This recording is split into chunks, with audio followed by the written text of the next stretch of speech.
Welcome to the world of science fiction Neon's Alien. Don't forget to like, subscribe, and tap the notification bell so you never miss a new story from Neon's Alien universe. The air was thick with smoke and broken circuits. Darren, a human soldier, moved slowly through the ruined alien facility, his boots crunching glass and wires with every step. His rifle stayed up, ready. The mission was clear. Check the underground. Lab for any remaining enemies, then extract. But he didn't expect what he found. In the far corner of the lab, behind broken screens and scorched steel doors, he heard something. Soft breathing. Not mechanical. Not robotic, alive. He stepped closer. One light flickered weakly above a glass cage, and inside that cage sat a woman. Not human. Her skin was smooth and silver gray, marked with glowing lines that pulsed slowly like veins of light. Her hair was dark violet, messy and long. Her body was strong, toned, and curled in a defensive position. Her eyes opened slowly as he approached, bright golden orbs glowing in the dim light. She looked up at him. "Human," she whispered. "You are not one of them." Darren blinked. She wasn't what he expected. "Are you hurt?" he asked, lowering his rifle slightly. "Not badly, but I am tired, hungry, and not made to be alone." Darren looked at the cage. No visible locks, just a control panel. It was half fried. "How long have you been here?" 6 months, maybe more. "They kept me for breeding trials, but I would not break." She stood slowly, tall, powerful, but her legs shook. "You're free now," Darren said. "The war ended last week. The lab is gone. Their army is retreating." The alien woman stepped closer to the glass. Her hand pressed gently against it. "If I am free, will you take me with you?" He hesitated. This wasn't part of the mission, but something about her eyes. There was pain and fire. Then she said something that froze him in place. "My body is strong, human. I will give you strong children. I was made for it." Darren blinked. "What?" "I was designed to serve a master, to breed fighters. But I don't want machines. I want life. You saved me, so I offer myself. Please." She lowered her eyes, voice softer now. "Do not leave me in the dark again." Something in Darren's chest tightened. He had seen many prisoners, broken ones, silent ones. But she was, different. Still proud. Still burning inside. He stepped forward and connected a wire from his kit to the control panel. Sparks flew. A blue light blinked twice. Click. The glass slid open. The alien woman stepped out slowly. Not afraid, not shy. She stood before him with her head high. "My name is Varaya." Darren nodded. "I'm Darren." "Is this a claiming now?" she asked seriously. "Do I belong to you?" He shook his head. "You don't belong to anyone." "Strange," she said. "I like how that sounds." Suddenly, static, on his earpiece. "Team Bravo, do you copy? Hostile reinforcements incoming, ETA 3 minutes. Darren grabbed her arm gently. "We have to go, now." "I can fight," she said, lifting her fists. "You'll fight later. Right now, just run." They sprinted through the corridor. Explosions shook the walls behind them. Darren led the way, Varaya just a step behind. Silent and fast. She didn't complain. She didn't fall. She moved like a shadow. By the time they reached the surface, the extraction craft was hovering low. Darren waved. "Two aboard." The soldier at the door hesitated. "She's alien." "She's with me," Darren snapped. "Let's move." They pulled her aboard. The hatch closed. Engines roared. They rose into the sky as fire swallowed the ground below. Inside, Varaya sat quietly across from Darren. She looked out the small window as stars came into view. Then she turned to him. "Do all humans save strangers?" "No," Darren said. "Most don't." "Then why did you?" He looked at her, really looked, and then said, "Because you didn't beg to be rescued. You stood tall and offered something no one asked for. That kind of strength deserves a second chance. Viraya smiled faintly. Not perfect, but real. And for the first time in months, she felt human. The human military outpost on Delta 7 was quiet, but cold. Metal floors, white lights, locked doors. This place was built for soldiers, not guests, and definitely not for alien women like Viraya. She sat on the edge of the small bed in Darren's quarters. Her glowing eyes scanned the room. Walls bare, one desk, one light, and an extra blanket folded on a chair. "This is your home?" she asked. Darren nodded as he cleaned his weapon nearby. "Temporary, but yeah." Viraya tilted her head. "Where's the control panel?" "What control panel?"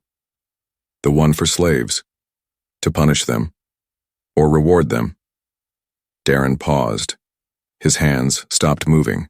"We don't have those." She blinked slowly. "Then, how do you command your people?" "I don't. I respect them." Viraya didn't answer. She stood up and walked toward the corner where a mirror was bolted to the wall. She stared at her reflection. She touched her cheek. "I was always told I was beautiful because I was useful. Do humans say that too?" Darren put the gun down. He walked over, leaned on the wall. "You're not here because you're useful. You're here because I didn't want to leave you behind." She turned to him, her voice soft now. "Then why do I feel like I still belong to you? Because someone made you believe that." It felt real. It wasn't. She walked back to the bed and sat down again, crossing her arms. For a few moments, silence filled the room. Only the soft hum of the power system buzzed in the walls. Then Darren asked, "What did they do to you in that lab?" Viraya didn't answer right away. Then she spoke, slow and quiet. "They took samples, measured my strength, my blood, my bones. They made me fight holograms, and then they showed me pictures." "Of what?" "Families, mothers, fathers, children. They said, 'This is your purpose, make these.'" "Did you believe them?" She looked down. "I tried not to. But when you are hungry, cold, and alone, even lies feel warm." Darren sat across from her now, closer, but not too close. "I'm not going to ask anything from you, Viraya. Not food, not loyalty, not anything." She frowned. "But if I gave you everything, would you take it?" "Not unless you give it freely." She stared at him, then said, "You confuse me, Darren." He chuckled. "Yeah, I get that a lot." The next day, Viraya followed him around the base. She watched him fix drones, carry equipment, talk to other soldiers. Some gave her strange looks. Some whispered. But no one stopped Darren. And Viraya? She just observed. That evening, she helped. Him in the small mess kitchen. She peeled synth fruit awkwardly, dropping pieces on the floor. She cursed in her language. Darren laughed. "You're doing fine. I was made to fight armies, not fruit." Everyone starts somewhere. They ate together, and afterward she did something unexpected. She took off the thick jacket she'd been wearing and folded it neatly. Then she knelt before him, head bowed, arms resting on her knees. "What are you doing?" he asked, alarmed. "This is the pose of surrender, the one I was trained to show after bonding." "Viraya, stop." "Why? I am yours now." Darren stepped back. "No, you're not. Get up." She didn't move. "They told me this is how I survive. And I'm telling you, you don't have to survive like this anymore." He knelt down in front of her, looked her in the eye. "You don't have to kneel to be safe here." Slowly, she stood. That night, Viraya sat near the window, staring at the moon. Darren lay on the bed, half awake. Then she said something quietly. "I think I want to learn what freedom really means." "I think you already started," he said. She smiled, small, but real. The base was colder today, not because of weather, but because of the way people looked at Viraya now. At first, most soldiers ignored her, but after she beat 2 combat drones during a test, without using a weapon, everyone took notice. Her body was faster, her muscles stronger, her healing almost instant. She wasn't just alien. She was valuable.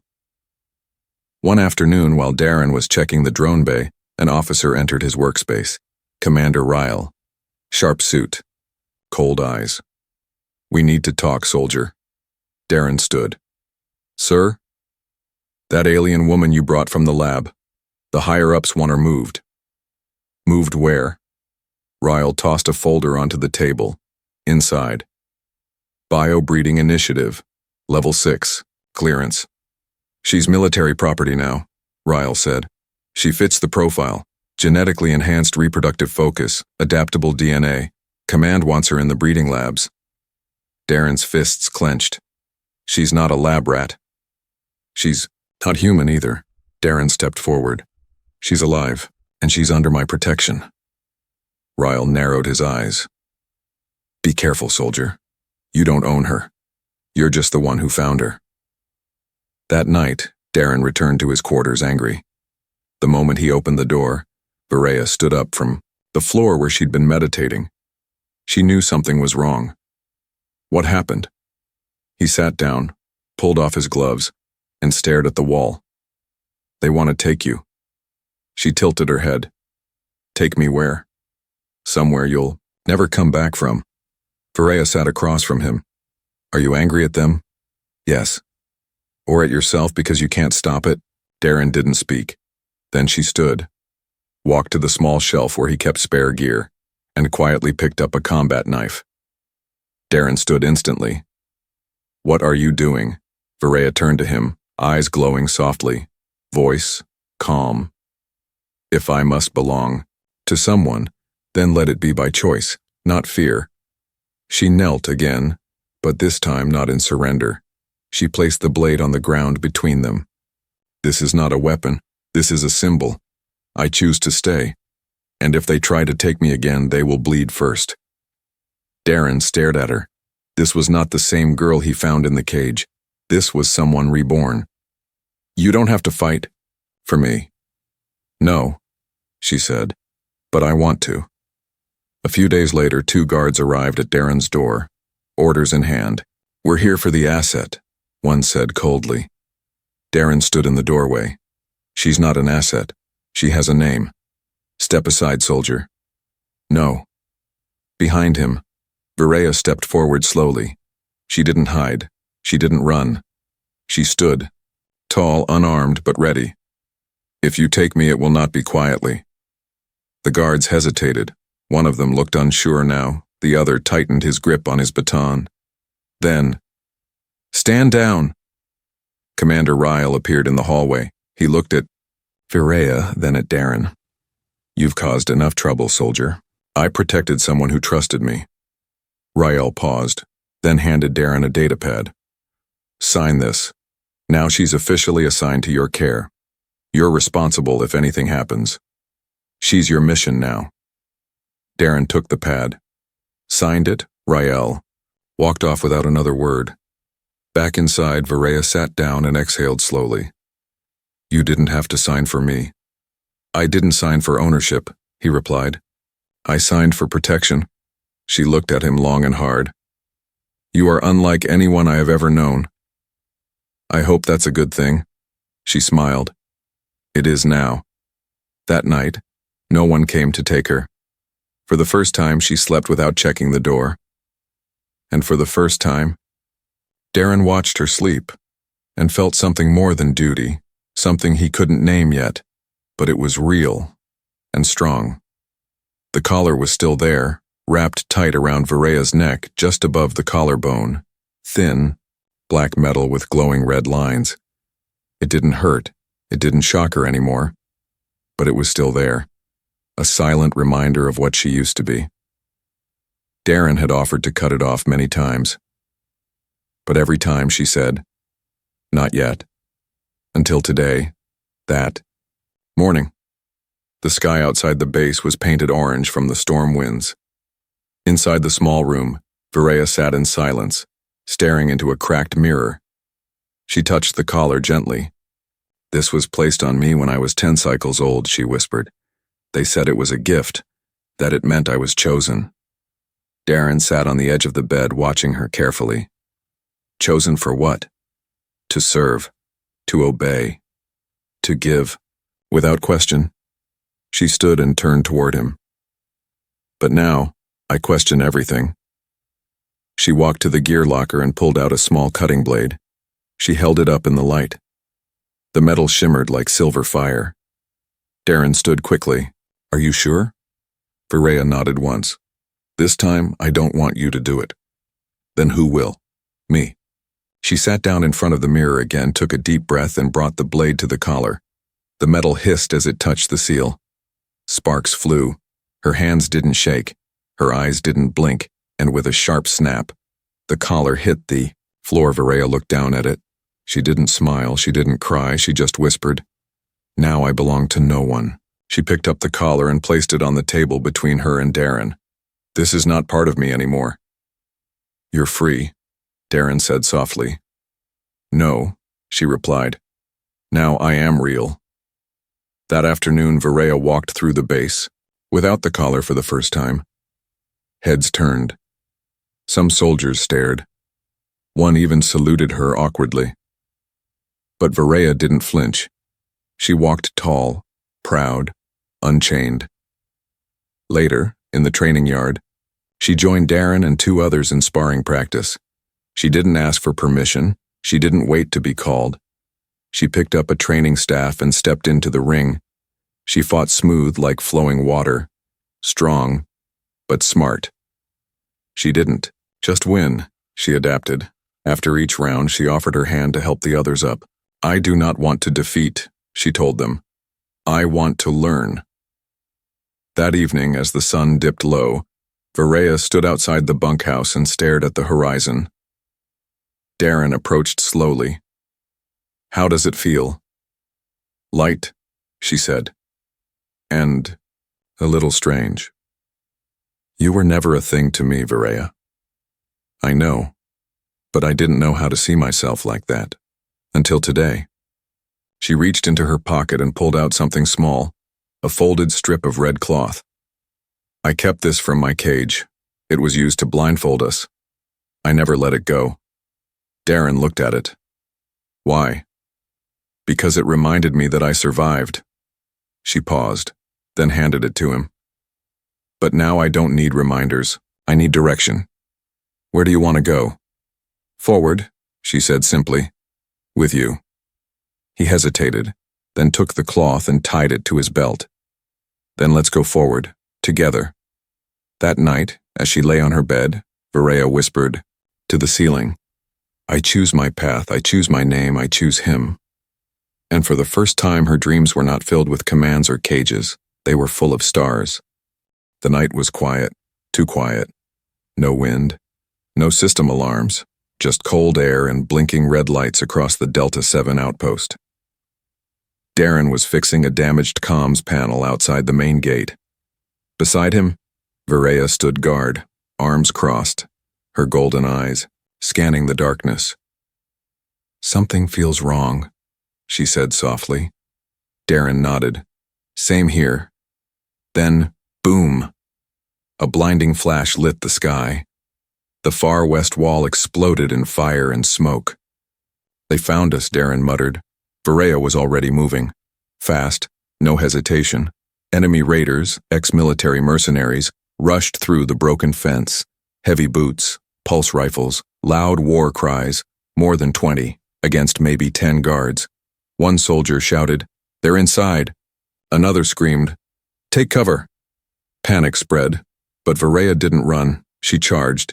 She grabbed a drop turret, heavy, still smoking. She lifted it like it weighed nothing and swung it hard. Crack. 2 enemies flew into the wall, groaning. Darren ducked behind her, reloading. "You're a damn storm," he said. "I told you," she replied. "No one takes me again." She moved like a weapon, but this time by her own will. She took a shield blast to the shoulder and didn't flinch. She disarmed a soldier by snapping his rifle in 2. The enemy leader stepped forward, a scarred man in black armor. He pointed at her. "That one, she's worth more alive." 2 mercs rushed her with shock rods. Varela caught one mid-swing and slammed him into the other. "I am not a prize." Inside the base, soldiers tried to defend the control room. Darren joined, them taking position near the entrance. "They want her," he shouted. "Then we protect her," someone replied. But Varaya didn't need protection. She was the protection. Outside, she fought like the war was personal, because this time, it was. For every moment in a cage, for every forced test, for every name she was called other than her own, she picked up a downed guard and pulled him behind cover. "You are not dying today," she said. He looked up at her, shocked. You saved me?" She gave a quick nod, then ran back into the fire. When a grenade rolled toward Darren's team, Varaya didn't yell. She sprinted, grabbed it, threw it back. Boom, 3 enemies down. By the time backup arrived from the nearby ridge base, the field was silent. Smoke drifted over broken metal and unconscious raiders, and at the center stood Varaya, breathing hard, one arm bleeding, eyes glowing bright in the dark. Darren walked up slowly. "You're hurt." She wiped blood from her chin. "Not enough to matter." "You saved the whole base," she shrugged. "I just protected what I care about." Soldiers gathered around her. Some clapped, some nodded with deep respect. One younger soldier whispered, "She's not just strong, she's ours." And for the first time, Varaya was not feared. She was respected. Later, in the medical tent, Darren wrapped her arm carefully. "You could have died. So could you. Why didn't you run?" Varaya looked at him, calm, serious. "Because I was finally free, and I was not going to lose it. You could have let them take you. It would have been easier." "Freedom is never easy," she said, "but it is worth the fight." She reached up and touched his chest. "I didn't just fight for the base. I know. I fought for you." He didn't answer. He didn't need to, because in that moment their bond said more than words ever could. The outpost was quiet again. Repairs had begun. Debris was cleared. The broken wall was sealed. But inside the medbay, one soldier still hadn't moved. Darren lay on the bed, arm wrapped in bandages, eyes closed, chest rising slow and steady. He had taken a hit during the final wave, pushing a wounded officer out of the blast zone. Varaya hadn't left his side in 2 days, not to sleep, not to eat, not even to breathe properly. She just sat there, watching, listening, waiting. No orders kept her there, no loyalty oath, just something stronger, something new. On the 3rd night, Darren finally opened his eyes. His voice was dry. "Still here?" Varaya let out a soft laugh. "You don't get rid of me that easily." He smiled, tired, but warm. "The others said you saved half the squad." "I saved 1 man," she replied. "The rest just got lucky." He chuckled, then winced. She leaned closer. "No laughing. You're still recovering." "I'll try to behave." They sat in silence a moment. Then Darren spoke again. "Why didn't you run?" "You already asked that." "Yeah, but I think now, I want the real answer." Varaya stood, walked to the window, looked at the stars beyond the shield dome. "Because running would have made me what they always said I was. Property, a tool, a survivor. And I'm done surviving." She turned to him slowly, her voice steady now, clear. "I want to live." She walked to his bedside, sat beside him, and gently placed her hand over his. "Back then I begged you to take me. I said I could give you strong children. I offered my body like it was a weapon. I remember. That wasn't choice. That was fear. That was programming." She looked him in the eyes. "But this is choice." Darren's eyes didn't leave hers. His hand squeezed hers gently. "So what do you want now, Varaya?" She leaned in, forehead just inches from his, her voice barely a whisper. "I want you to want me, not as someone you rescued, but as someone you trust. I want you to see me not as something made, but as someone real." And if you allow it, I want to be yours. Not by bond, not by collar, not by war. She paused, but by heart. Darren felt his chest tighten, not in pain, but in understanding. You're not something I own, Varela. Good, she said softly, but you are someone I care about. Even better. He sat up slowly with effort, then placed his palm against her cheek. Then yes, I want what you want. Not because I offered it, because you didn't have to. She smiled, different from all the smiles before. This one was free of fear, free of performance. It was hers. Truly. Later that night, as Darren rested, Varela sat beside him watching him breathe. She whispered a single word to herself in her old language, a word she had never said before, mine, not as possession, but as belonging, by will, by love, by choice.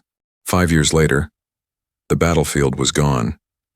In its place stood a small village near the edge of the human-alien border zone. No fences, no guards, just soft soil, quiet homes, and open skies. And in one of those homes, laughter filled the air. 2 children chased each other through the grass. One had soft gray skin and golden eyes. The other had tan skin and a crooked smile, just like his father. They were strong, fast, bright. The galaxy had called their kind impossible, but here they were, real. Inside the house, Varela stirred soup at the stove. Her hair was tied back. Her eyes still glowed, but now with calm. She wore no armor, no collar, just a soft tunic and peace on her face.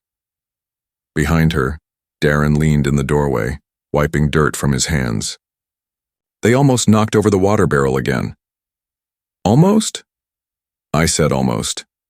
Varela chuckled. They're growing stronger every day. Just like you. She turned and kissed his cheek. No. Stronger than me. And gentler. That's the difference. He smiled. That's you too. Later, as the sun dipped below the mountains, the children gathered around the fire pit with their parents. Mama, tell us the story again, the girl shouted. Which one? Varela asked. The one where you smashed a tank with your hands. No, the one where Dad almost fell out of the dropship, the boy added. Varela laughed and looked at Darren. They like your version better. Mine's more embarrassing. She wrapped her arms around both kids and pulled them close. Once, she said softly, I was kept in a cage. Why? The boy asked. Because people feared what they didn't understand. Like you? The girl asked. Exactly. But then, someone opened the door. And instead of ordering me around, he asked me what I wanted. The kids leaned in. And what did you want? Varela smiled. Freedom and family. Did you get it? She looked at Darren, then at the children. Yes, and more. That night, when the children were asleep, Darren and Varela sat outside under the stars. The sky stretched forever. Quiet. Beautiful. Do you ever miss the old days? He asked. No, she said. I survived those days, but I live in these. He reached into his pocket and pulled out something small, a metal collar, broken in 2. You kept it? She asked. To remind me what you were never meant to be. And what am I now? He smiled. My equal, my partner, the one who saved me. Varela leaned her head on his shoulder. And you gave me something no machine, no science, no war ever could. What? A place to belong. She looked out at the hills. One day, others will come, humans, aliens, lost ones. And when they ask who we are, she took his hand and held it tight. We will tell them we were once weapons, but we chose to become something better. Darren nodded. Not just survivors. Builders, she finished. As stars blinked above and wind carried soft songs across the valley, 2 beings once torn by war held each other. And inside their home, their children dreamed not of battles, but of growing tall, running far, and lifting the world with their hands because love, once chosen freely, can outgrow any war.